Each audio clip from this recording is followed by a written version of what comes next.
তো বন্ধুরা, আজকে তোমাদেরকে দেখাবো যে টিঙ্কুটনকে কিভাবে আমরা খাওয়া দাওয়া করাই। ওকে ভাত আর মাছ দিয়ে কিভাবে বা কিভাবে আজকে কি খাওয়াচ্ছি রাতের বেলা, তো অবশ্যই তোমাদেরকে দেখাচ্ছি। তো ওকে খাওয়াচ্ছি আজকে মাংস ভাত। সবার প্রথমে মাখিয়ে দিলাম, এই দেখো আমার হাত ভরা, একে মাখিয়ে দিলাম। মাখিয়ে দেওয়ার পরে এখানে দিলাম, খাচ্ছে কি সুন্দর দেখতে পাচ্ছ।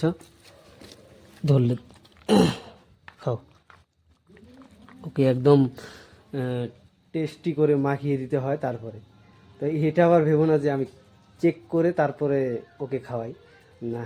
ওর এটা এক্সট্রাভাবে থালায় আছে, ওর ওকে ইয়ে করা হচ্ছে। আর এর শরীরে যে দেখতে পাচ্ছ হলুদ হলুদ, ওই হলুদ হলুদটা একটু থাকবে, কারণ ওকে স্প্রে করা হচ্ছে। তোমাদেরকে যে এর আগে ভিডিও হয়তো দেখেছো, কিসের স্প্রে আনা হয়েছে অবশ্যই জানো। ও চুলকানোর স্প্রে আনা হয়েছে, সেই স্প্রেটা দিয়ে স্প্রে করা হচ্ছে। চুলকানো হালকা হালকা কমছে আর কি।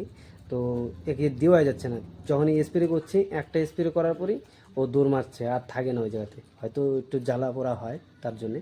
তো টিঙ্কুটনের খাওয়ার শেষের দিকে দেখো, দেখো পুরোপুরি শেষ করে ফেলেছে, আর সেই খাচ্ছে সেই।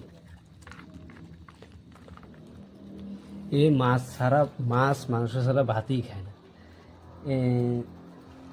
কালকে না পরশু দিন আমাদের বাড়িতে নিরামিষ হয়েছিল।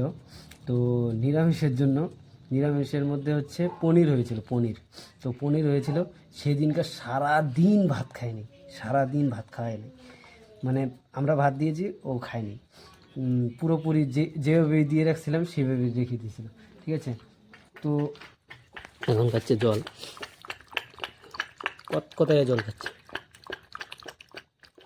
তো পুরোপুরি চার বেলা খাওয়ানো হয়, চার বেলার মধ্যে এক বেলাও খাইনি।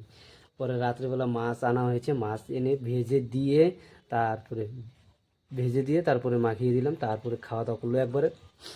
3বার ভাত নিয়েছে, 3বার, এতটুক করে 3বার ভাত নিয়েছে, তাহলে সারাদিনের খাওয়াটা কত দূর খেয়েছে এটা বোঝো। তো বন্ধুরা, ওর খাওয়া ফিনিশ, আর খাবে না, ঠিক আছে। অল্প খাইয়েই নিই, তো অলরেডি সব সার্ভিসিং হয়ে গেলো। তো আজকে তোমাদেরকে দেখালাম যে ওকে কিভাবে খাওয়া দাওয়া করাই। তো সবার প্রথমে আমি প্লেট ধুয়ে টেয়ে এনে মা তরকারি নিই, ভাত আর তরকারি নিয়ে মাখিয়ে তারপরে একসাথে মিক্সচার করে ওকে খাওয়ানো হয়। চলো দেখা হচ্ছে নেক্সট ভিডিওতে। Tata, bye bye.